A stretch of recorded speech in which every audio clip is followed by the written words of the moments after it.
You're listening to Skills World Live with Tom Bewick. News, views and interviews in association with FE News. Hello, I'm Tom Bewick. Welcome to another well-informed episode of Skills World Live. And in a week when the nation descended from consensus into confrontation during a national emergency, not since the 8th century has England had a King of the North. Step forward Andy Burnham, the Mayor of Greater Manchester, who appeared on TV this week, bringing back some rather nostalgic memories for those of you that grew up in the 70s of Red Robbo on the steps of British Leyland. Another true Red, Marcus Rashford, went into battle on behalf of the nation's children this week. The Premier League and England football star is calling for the provision of free school meals to be extended over half-term so that the estimated 900,000 additional children affected by lockdown don't go to bed hungry over the holidays. Labour forced a vote on the issue in the House of Commons yesterday, with the Conservative chair of the Education Select Committee, Robert Halfon, joining them in the same lobby. If Boris Johnson thought he was Prime Minister of a green and harmonious land, this week he got a rather nasty shock.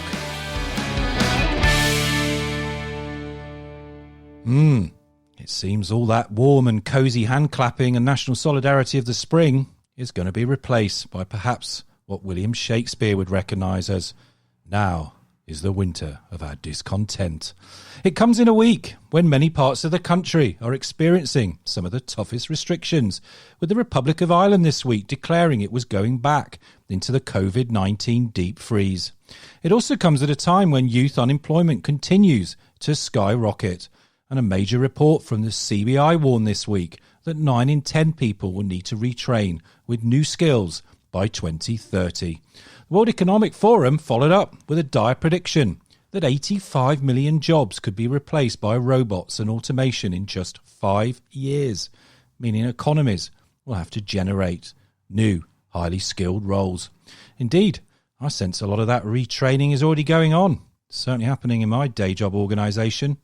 Stand by, folks, for another 60 glorious minutes of informed chat and topical debate during what is a celebratory Colleges Week, as once again we connect the world of FE.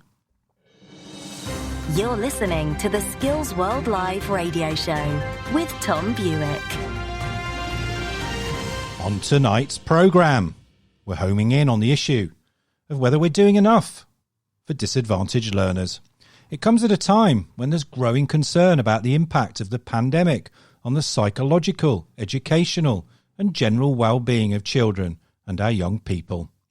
In the phone chat segments of the show, I'll be talking to Rae Tooth of the national social mobility charity Villiers Park, the founder of the Helena Kennedy Foundation, amongst many other distinguished things. That, of course, I'm referring to Anne Lim. And on the issue of joblessness amongst teenagers, I'll be catching up with Laura Jane Rawlings of Youth Employment UK.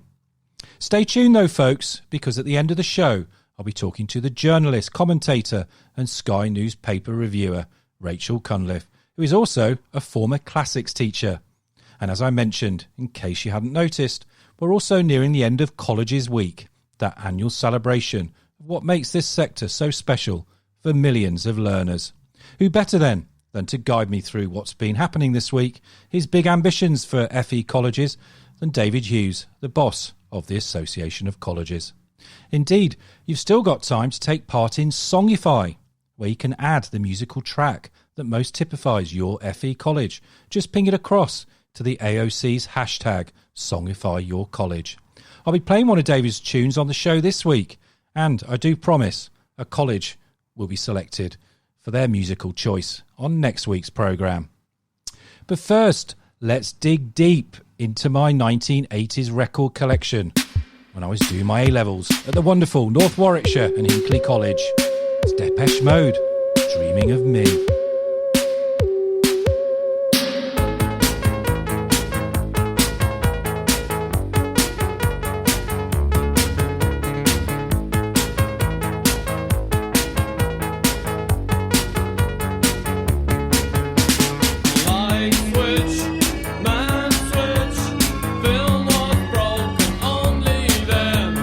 All the night, views tomorrow.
Want to know the future of apprenticeships in England?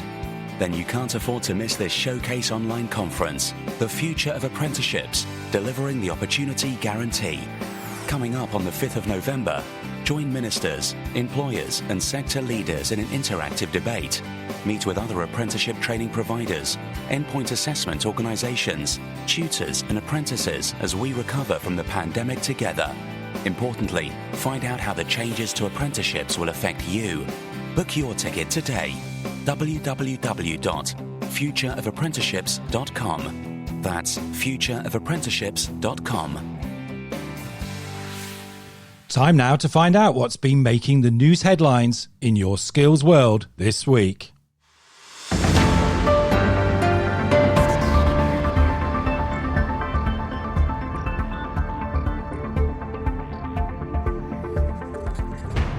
The Confederation of British Industry has released its Funding a World-Class Education System report this week.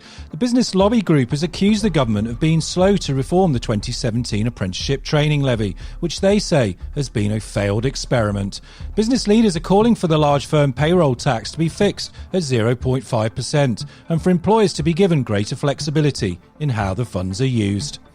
In other news, the Federation of Awarding Bodies has announced a change of board leadership this week. The City and Guilds boss, Kirsty Donnelly MBE, and the Vocational Training and Charitable Trust CEO, Alan Woods OBE, will take on a new co-chairing role, replacing current board members, Paul Eales and Terry Fennell, when they retire from the Federation in December. And finally, the Welsh Government has announced this week that it's providing an additional £10 million to universities to support them during the pandemic. The extra monies will go into increased mental health support and student hardship funds. Universities in Wales will also be encouraged to do more for those students that are self-isolating as a result of the growing spike in COVID infections. Contact us at Skills World Live. We want to hear from you. Email skillsworld@fenews.co.uk. Follow us on Twitter at skillsworldlive, at Tom Bewick. Use the hashtag skillsworldlive. Call us on 02032 900 111. That's 02032 900 111.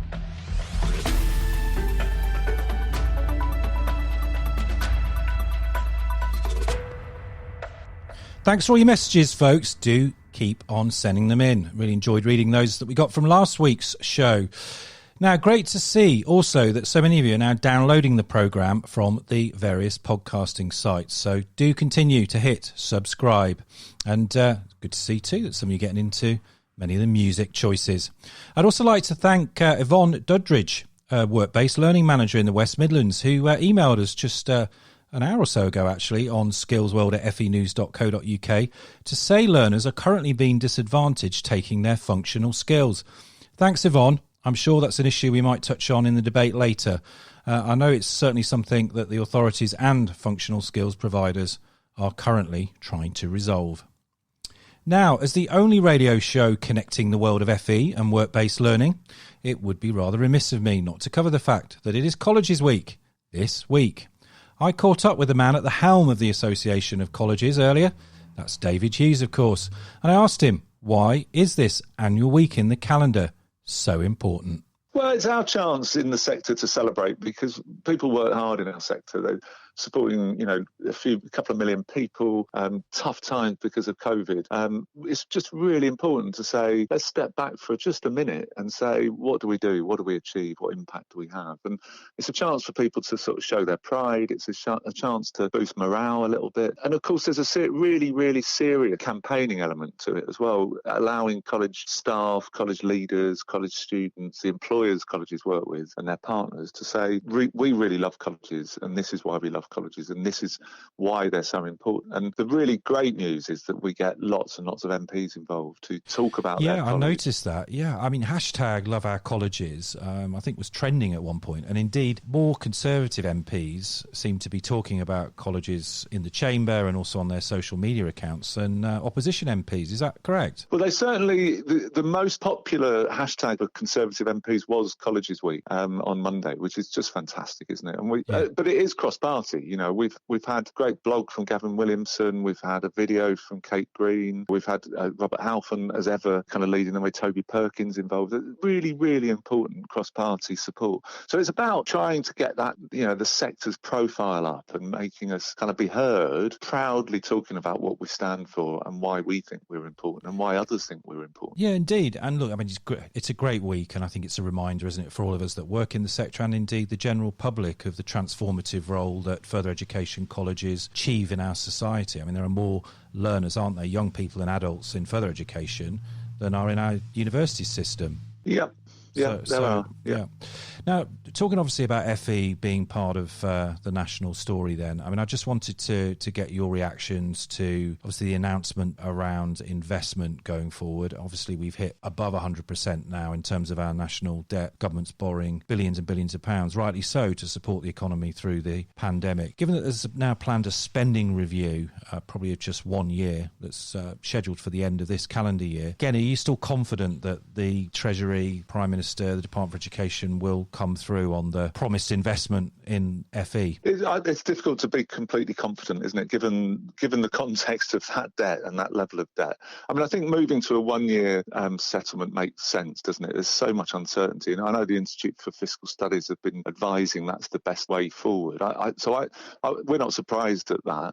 I met with Gavin Williamson last week. He's still pretty confident, you know, chipper about the idea that the conversations he's had with the Chancellor are positive, that whatever money will be there is going to be in both jobs and skills, because that's what we need. And it's that one of the things that's been startling is how much the skills agenda has come through. Our own survey of SMEs showed that they're really worried about getting skilled people. The CBI survey said there's 90% of people in work need retraining over the next 10, 15 years. You know, so it's really high profile. So I'm still reasonably confident, certainly hopeful.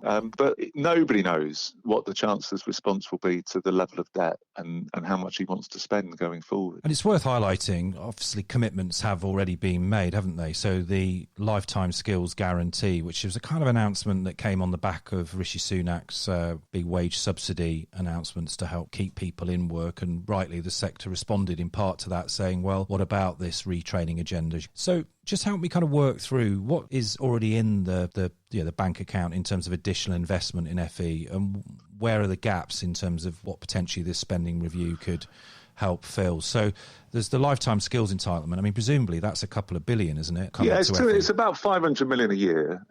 It's probably easier to do it in years. Otherwise you double, triple count. So that's 500 million a year starting in April. We think that's enough to cover all of the level 3 and more. But we know that the adult education budget's been slashed severely over the last 10 years. So there's still lots of need for more money for literacy, numeracy, digital skills, level 1, level 2, before you even get to level 3. There's an expectation there's going to be a big boost to level 4, 5, but that should be funded through the HE budget, because the other announcement the Prime Minister made was that loans for maintenance and fees would be opened up for college students at level 4, 5, akin to university students, which is a really big step forward, and flexibly. So potentially modules, not just full courses, which I think could be a really big win for colleges and for people. You know, it's a really good thing for people to be able to access. £13 billion a year, I think, is being spent just on HE loan finance. It sounds to me from what you're saying then, is it more about rebalancing then that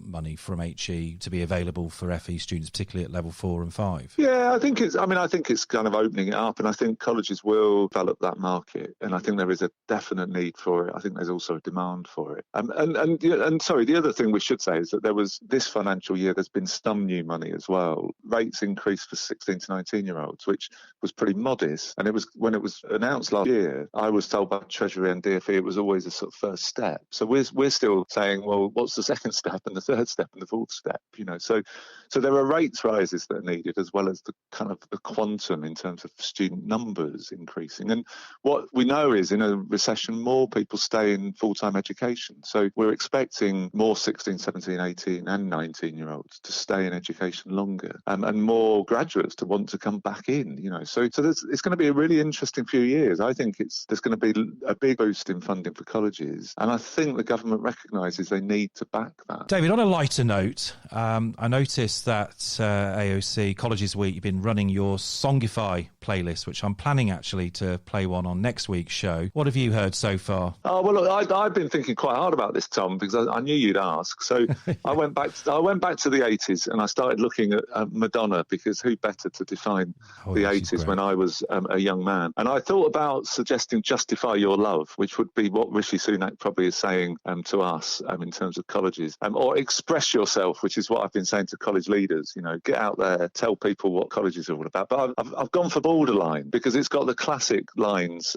Just try to understand. I've given all I can because you got the best of me, which I think is what colleges are feeling like at the moment. They're giving everything they can, and they just want the Treasury to give some money back. Reaching out to Treasury, trying to ask for some love back, and particularly some funding. So Borderline by Madonna is my song. Okay, well, we'll play next week one of the songs that's come from the colleges, but as a special tribute on Skills World Live, David, to you and the team at the AOC and the fantastic campaign you've been running, not only Colleges Week, but of course the ongoing hashtag Love Our Colleges. Coming up next is Borderline by Madonna. You're listening to the Skills World Live radio show with Tom Bewick.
Tom Bewick in the mix.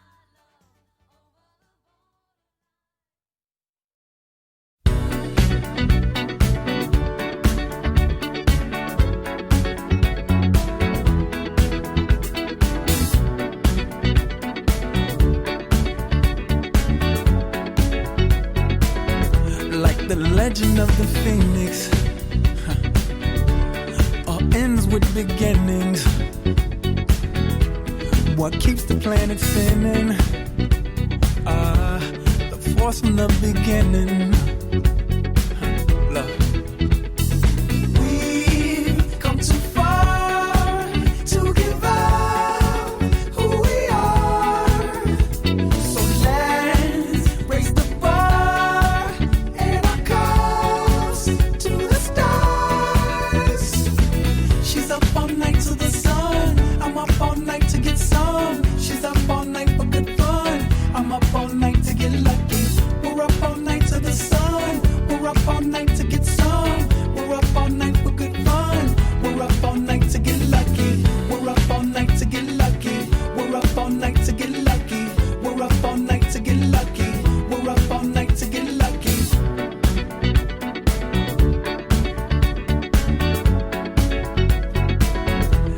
The present has no ribbon. Your gift keeps on giving. What is this I'm feeling? If you wanna leave, I'm with it. We've come too far to give up who we are. So let's raise the bar and our cups to the stars. She's up all night to the sun. I'm up all night to get some. She's up all night for good fun. I'm up all night to get lucky. We're up all night to the sun. We're up all night to get some. We're up all night for good fun. We're up all night to get lucky. We're up all night to get lucky. We're up all night to get lucky. We're up all night to get lucky. We're up all night to get lucky. We're up all night to get. We're up all night to get. We're up all night to get. We're up all night to get. We're up all night to get. We're up all night to get. We're up all night to get lucky. We're up all night to get lucky. We're up all night to get lucky. We're up all night to get lucky. We're up all night to get lucky. We're up all night to get lucky. We're up all night to get lucky. We're up all night to get lucky. We're up all night to get lucky. We're up all night to get lucky. We've come too far to give up who we are. So let's raise the bar and our cups to the stars. She's up all night to the sun. I'm up all night to get some. She's up all night for good fun. I'm up all night to get lucky. We're up all night to the sun. We're up all night to get some. We're up all night for good fun. We're up all night to get lucky. We're up all night to get lucky. We're up all night to get lucky. We're up all night to get lucky. We're up all night to get lucky. We're up all night to get lucky. We're up all night to get lucky. We're up all night to get lucky. We're up all night to get lucky.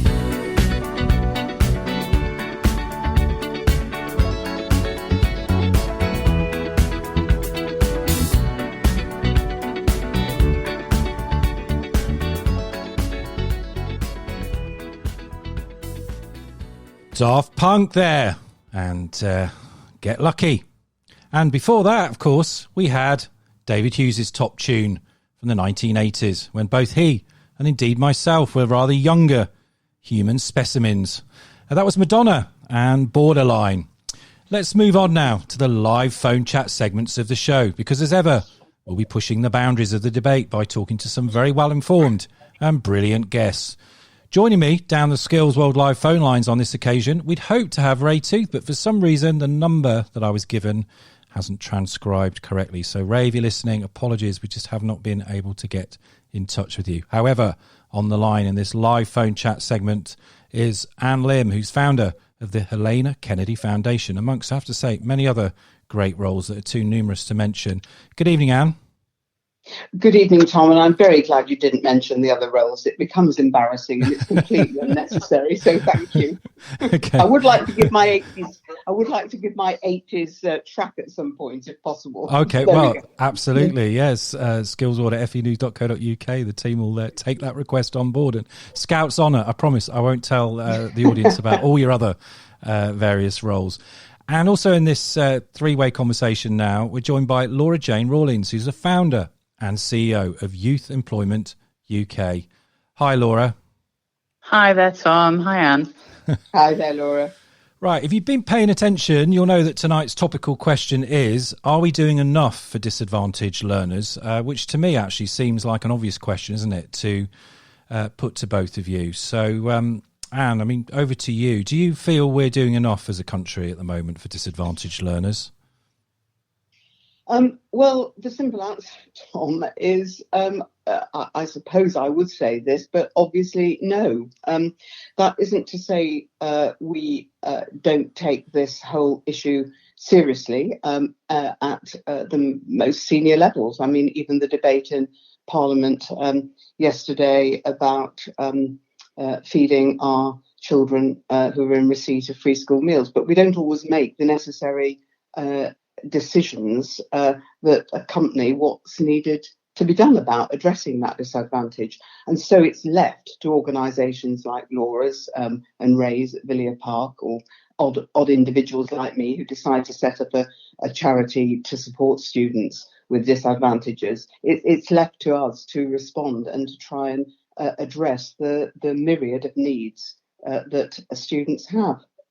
Yeah, I mean, look, these are unprecedented times, as we know, and it's not as if educational disadvantage and inequality and indeed access to the labour market barriers didn't exist prior to COVID, but it just feels like, in a way, rocket boosters, haven't they, have been sort of put underneath the whole set of challenges. I mean, Laura, you're probably watching with horror unfold the youth unemployment rates at the moment. I mean, you know, some experts say we'll have 1 million young people on the dole by the end of the year. What do you think? I think that's just the tip of the iceberg, actually. And yes, we are watching really closely and working really hard with partners across the youth employment space to try and support policy and to support those young people. But when we look back at the 2008 recession, it took 3 years till we saw that real peak of 1 million. So we're going to be in this for the long haul. You know, this is not going to be fixed quickly. You know, over the next 6 to 12 months, unfortunately. No, it's not. And, you know, obviously there's upcoming challenges around the autumn series for examinations, for example, for those students that were promised if they weren't happy with their A-level and GCSE, BTEC and other grades, they could resit. And, of course, that's potentially going to knock on to next summer as well. We just don't know, do we, how long we're going to have these various restrictions with us. I mean, Anne, on the point about the examinations sort of going ahead, I mean, I interviewed, you probably know, Lord Baker on the programme last week, and he thought that in the end exams probably wouldn't go ahead for the simple reason that it comes down to the fact that not only have so many students missed months, literally chunks of learning in the last year, but also the attendance level is not anything, you know, it's nowhere near where it needs to be to arguably have a level playing field. I mean, do you think the exams should go ahead? Personally, I don't, and that, I must stress, is a personal view. I actually listened to the show. Well, I listened to your show anyway, but I did listen to it last week, and I agreed with Kenneth Baker, not for the first time in my life, I hasten to add.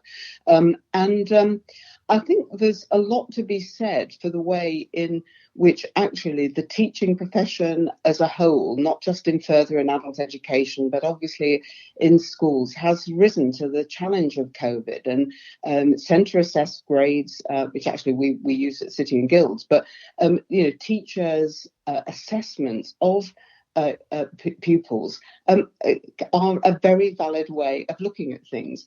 And because things are so tricky economically and in terms of the whole systems of the way the country is run, to push ahead with the normal seems to me to be absurd if you can provide suitable alternatives. And what's more, you can plan for that now. And just speaking to the point of disadvantaged students, I mean, if we are concerned about all those students who have difficulties and disadvantages of a whole myriad of natures and kinds, then actually they're going to be further disadvantaged by being forced to do exams that they are ill prepared for. Yeah, it's a really tricky situation. Laura, what do you think on that spiky question of whether or not the examinations should go ahead? Well, I have a GCSE student who would have done his GCSEs this summer had COVID not happened. So I've been living some of these experiences. But actually, I had a contact from some of our young ambassadors only last week about the issue of them taking exams next summer. So year 13 student who reached out to me and said, they feel so ill prepared, so anxious. They've lost 6 months worth of learning. They don't know if they'll be in further lockdowns. And we know that, as hard as the education sector is working, they just can't catch up. They're dealing with so many issues here, and homeschooling and distance learning isn't quite where it might need to be if we were to have those asks of school and young people. So really anxious. We are creating so much stress amongst this young generation by not being very clear and very fair on these decisions that we're making. Yeah, I mean, another big thorny topic around disadvantage this week, of course, has been in the news headlines. There was a vote in the House of Commons about it last night on extending the free school meals provision over half term. In fact, actually, I think the proposal was to extend it until Easter next year. Interestingly, Robert Halfon, who's chair of the Education Select Committee, marched into the same lobbies as the Labour Party that put down the motion. We've got Marcus Rashford, obviously, who's become a bit of a cult hero now with the stand that he's taking around all of this. I mean, I did see the point was made today on social media that if the Chancellor can find the money and the tax breaks to do the Eat Out to help out, I'm sure, we all here on this call maybe had one or two of those rishy dishes over the summer to help the hospitality trade get back on its feet. Surely we can help those million or so learners that, potentially won't get a hot meal or decent meal over the half term. What do you think, Anne? Well, I agree entirely with what you've just said. And I was deeply saddened, not necessarily shocked, but by the vote last night, and not surprised too that people like Robert Halfon, who do understand this issue, who align themselves with the kind of students who are suffering and who know the facts, when presented with that evidence, voted in the way that he did. And I think this is the key thing. It actually took a celebrity, didn't it? Afraid wrong team for me, but as a Manchester City supporter, but that's not the point. We shouldn't have to have somebody like Marcus Rashford, who brings to politicians of any political colour the attention of what is a national disgrace if it goes on, where children cannot learn if they are not fed. It's as simple as that. Families can't develop effectively, and disadvantage cannot be overcome if people don't have basic human needs met. And I think the disjuncture between the kind of political decisions over something that isn't a costly decision at all and the reality of lives of families and children that we care about is it's not just a sad consequence of COVID, although it obviously is brought to a head with COVID, but it is a reality in 21st century Britain, and it needs tackling. Yeah, indeed, a government minister, Caroline Ansell, she resigned earlier over the issue. Laura, turning to the employment sort of labour market sort of situation again, and again, you'll be aware there's all sorts of incentives now to try and take on young people, £2,000 for the apprenticeship programme. Actually, if you're a 24-year-old unemployed graduate, potentially there's a wage subsidy of £6,500. There's various schemes around, but are they going to be enough, do you think, for the sort of tsunami potentially of unemployment that's coming our way, with not only now the switching off of furlough and the transition to a new set of arrangements, but of course the uncertainty now of not knowing whether or not your business is going to be closed down temporarily next week or not? And I think that's the issue here is there are some incentives and programs like Kickstart and incentives around traineeships and apprenticeship employment and opportunities. in a normal economy would be really helpful and go a long way in supporting those young people who find themselves not in education, employment or training.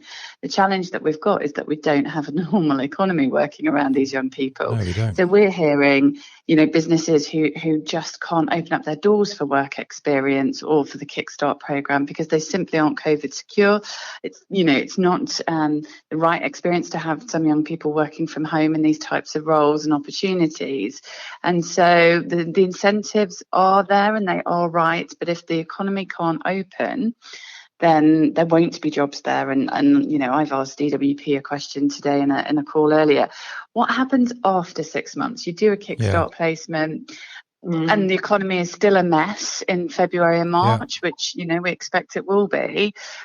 What happens next? Are we going to cycle young people back through these temporary, low paid, that's the danger, not full time? Yeah, absolutely. It's a big danger that we've got, and I don't think government are ready yet with the answers. Yeah, well, it's that challenge around potentially, if you're not careful, you get into make work schemes that then result into a sort of revolving door syndrome of unemployment and continuous unemployment, and that's how actually you get eventually to that sort of lost generation concept. Look, I've got about 30 seconds a piece left. I mean, I just wanted to finish off by asking, perhaps, look, if there was one thing, like a laser-like focus you think the government needs to focus on around, and indeed others, educators, parents, around disadvantaged learners, what would you go for? I mean, personally, I think the digital divide is still something that we've really got to tackle, and again, COVID has shone a real laser light on that big disadvantage.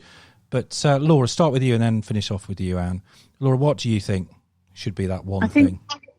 I think we need to stop seeing young people as a problem to solve. I think we should start trying to see them as assets for all of us and for our communities. I think too often we're looking at this from a negative space when we're creating programs and products. And I think we have to, you know, change the lens. Indeed we do. Anne, last word to you. Yeah, no, I agree with you, Tom, on the digital, but just building on what Laura said, I think we have to engage young people in finding the solutions to the range of problems themselves as well. I mean, mental health is a huge issue for young people, we know. So if I had to pick one thing, I would say that COVID will have made that an awful lot worse. But let's engage the youngsters we have in our schools and colleges in helping each other and finding solutions to that, and working with people in civil society, I'm bound to say with people like the Scouts, because actually together, intergenerationally, we can find some solutions to the situations we've got at the moment. Great debate. Anne Lim, Laura Jane Rawlings, thanks to you both so much for coming on the show this evening and sharing your personal thoughts and views on this really important topic. Thanks a lot. Thanks, Scott. Thank you. Bye. You're listening to the Skills World Live radio show with Tom Bewick.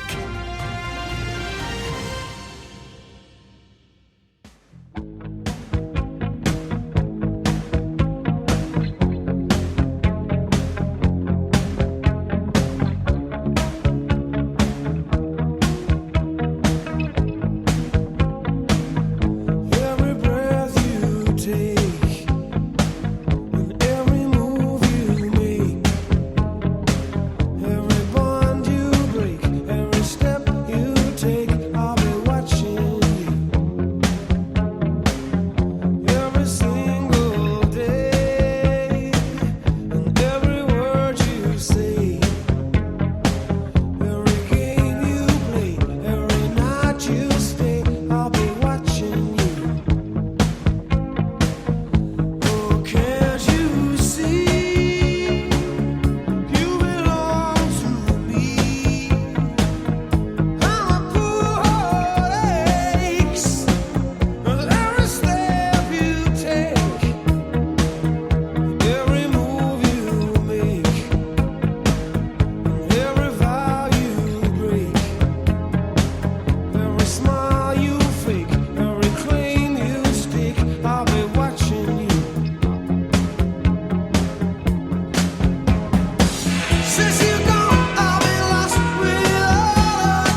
Want to know the future of apprenticeships in England?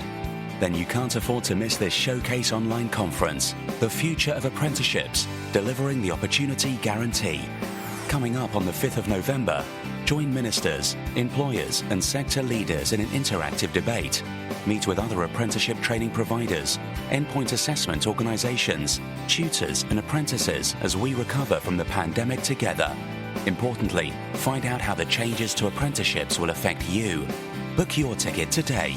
www.futureofapprenticeships.com. That's futureofapprenticeships.com. The song you heard before the commercial break there was Every Breath You Take by, of course, Sting and the Police. Now, last week I told you the story about a middle-aged TikToker. Well, he was older than 15 anyway, who got 41 million views of himself riding on his skateboard listening to Fleetwood Mac. I think he was also sipping on a cranberry juice. Anyway, I was thinking, what slightly wacky story could I tell you about this week? And lo and behold, it popped up on my Twitter timeline. Trust social media always to deliver. It's a story from the west coast city of Calgary in Canada. An anonymous person has been placing engraved plaques on the city council's park benches with rather unusual claims stated on them. My two favourites were humans first invented fire right here, 1903, and Benji, the first hamster to fly solo around the world, took off from this spot in 1937. And who said, eh? Our Canadian cousins didn't have a great sense of humour. Right, without further ado, it's time to commence the last live phone chat segment of the show. Joining me on the line to discuss a bit of current affairs and also her role at one point in her career as the only ancient Greek teacher in the whole of South Korea. I'm talking, of course, about Rachel Cunliffe, who's the comment and features editor at the London-based paper City AM and will be known to many of you, of course, as a Sky newspaper reviewer. Hi, Rachel. Good evening. Thanks for joining the show. Now, to begin perhaps in a bit of a light-hearted way, because I'm obviously an avid watcher of the nightly Sky paper reviews, but I've noticed, though, that your cat is certainly not camera shy.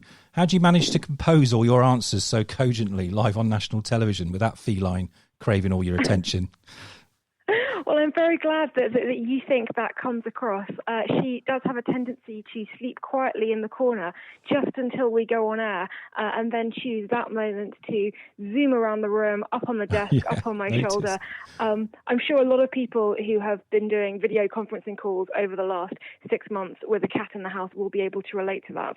Yeah, absolutely. What's her name?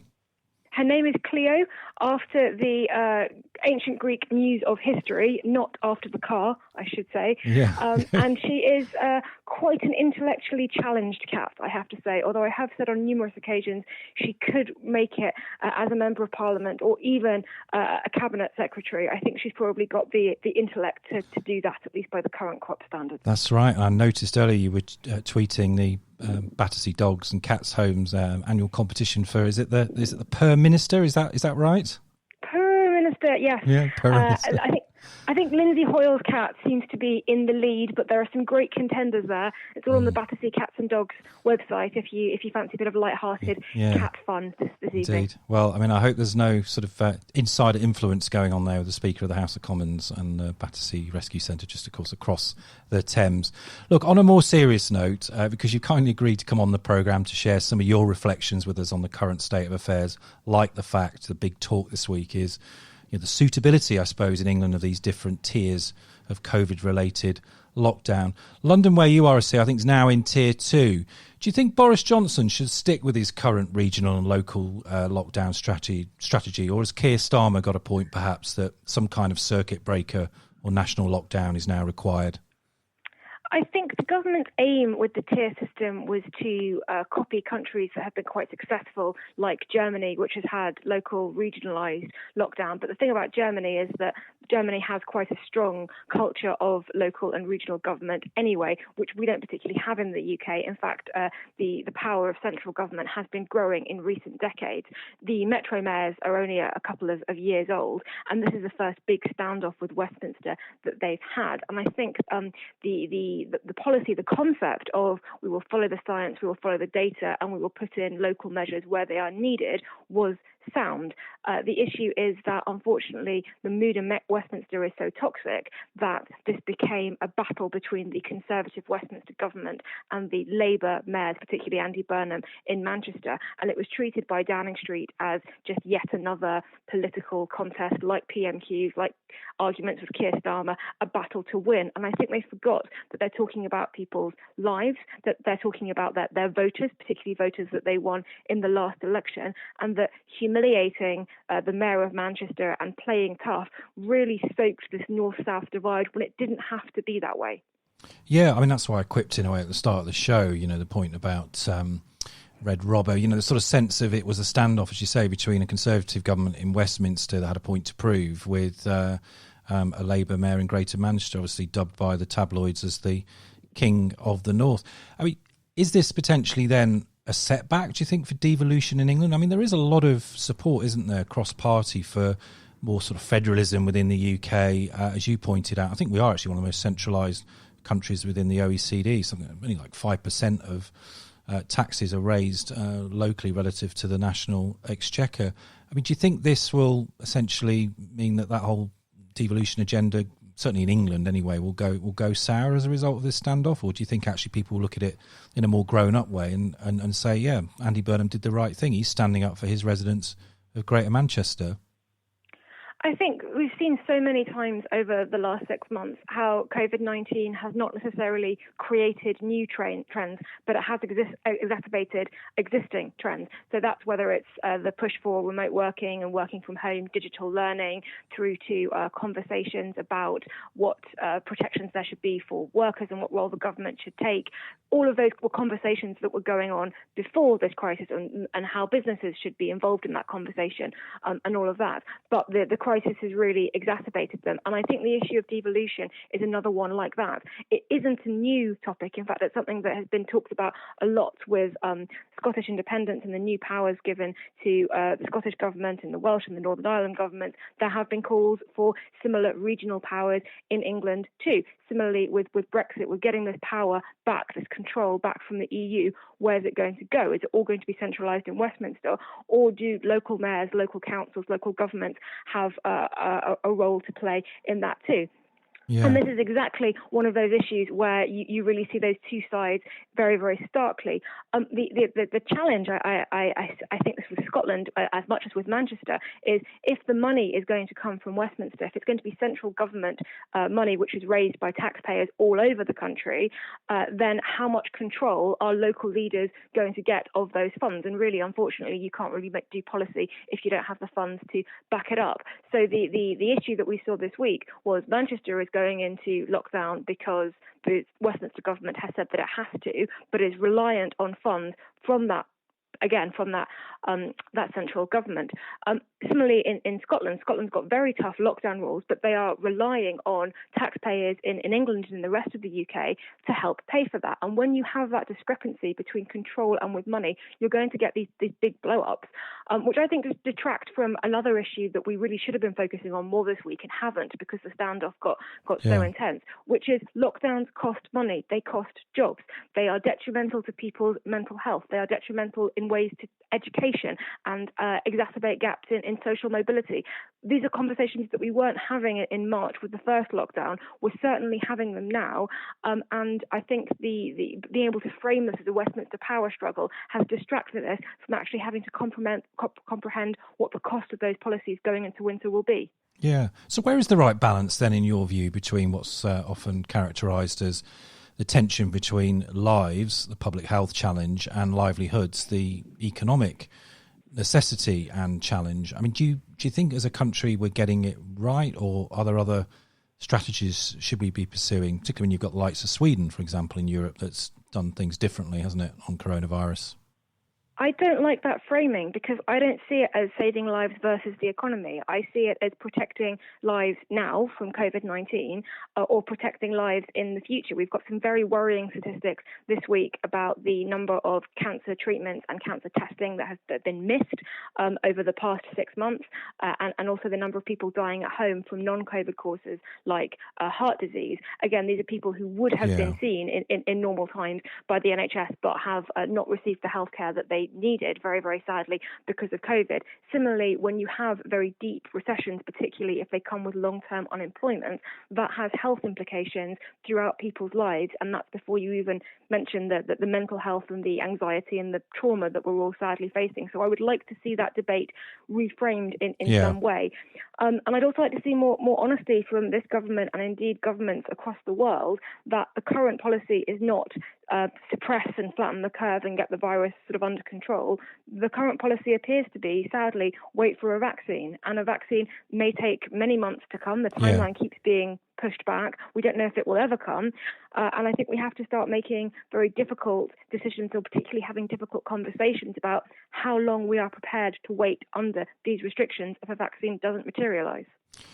Yeah, look, I've just, I really do want to get on to talk to you about being an ancient Greek tutor, but that other big bone of contention this week has obviously been around the end of the Brexit transition and whether Britain and the EU will forge a new trade deal. At the start of the week, Michel Barnier was told not to come to London, but now it seems negotiators are around the table again.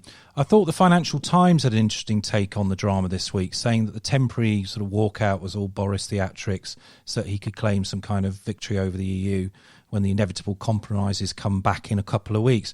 What's your take on that sort of analysis of what have obviously turned out to be quite torturous negotiations? It's a slightly simplistic way of looking at it, but no one can deny that Boris does like theatre. And actually, we saw something very similar over a year ago when it was Theresa May's deal, or edits to Theresa May's deal, that were being negotiated. Again, his team walked out, and again they came back and claimed to have won concessions. And as we have now realised, those concessions won last October perhaps weren't as substantial as we would have liked. That said, I don't think we should minimise the positive impact if there is an eventual deal. I think there is still a lot for the countries to work out. It looks like the concession that Britain is going to win from the EU will mostly be regards to fishing rights and fishing waters, which is economically quite minor, but obviously quite an emotive issue. I don't really think that the drama has added much or benefited the country much. What it does do is provide cover for Boris Johnson to say that he acted tough and he won, which, given the various crises that his government is facing, he really does need a win right now. Yeah, indeed. Marcus Rashford is another he needs to probably get a win with as well. But look, you describe yourself as a devout classicist. How did you end up studying the classics then and being the only Greek tutor in the whole of South Korea? Well, I should just clarify that I think I was the only Greek teacher in South Korea. If anyone else was, it's hard to disprove though, isn't it? You know, prove or disprove. If anyone else was teaching ancient Greek in 2013 in South Korea, then do let me know. I just fell in love with the stories of classics when I was very young, and then luckily I was at a school that offered Latin and then offered ancient Greek, and the idea of being able to read these texts in the original as they were written thousands of years ago was just magical to me. And then I studied it, and I actually have a master's in Latin literature. Not that that has been particularly professionally useful, but I did really enjoy it. And I got the opportunity to go work at an international school in South Korea where they were teaching Latin for the first time because the parents wanted the children to get a British education. And obviously that is a cornerstone of the British education, the traditional British education curriculum. So I went over there to be a teaching assistant for Latin. And I said, while I'm here, would you like to learn some ancient Greek? And they all said yes. So I did. Brilliant. Well, just think, there's so many South Koreans out there. If they did manage to save up, get on the plane before COVID and get across to Athens and indeed other ancient sites, thanks to you, I'm sure they would have been able to translate some of the texts that they would have seen on many of those wonderful monuments. Rachel Cunliffe, comments and editor at the City AM. Thanks so much for joining the show this evening. You. Really appreciate you coming on. Thank you. You're listening to the Skills World Live radio show with Tom Bewick.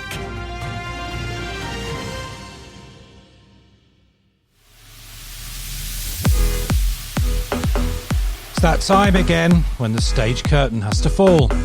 Just got enough space to squeeze in my sincere thanks to the Skills World Live team, Gavin O'Mara and Eddie Hansen, and my fab team too. Check out this new uplifting number from the super talented dance band and DJs Above and Beyond. Do keep well, folks, and I'll see you next week.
Remember to subscribe to Skills World Live at fenews.co.uk or just download the show from any one of your favourite podcasting sites, including iTunes, Spotify and Spreaker.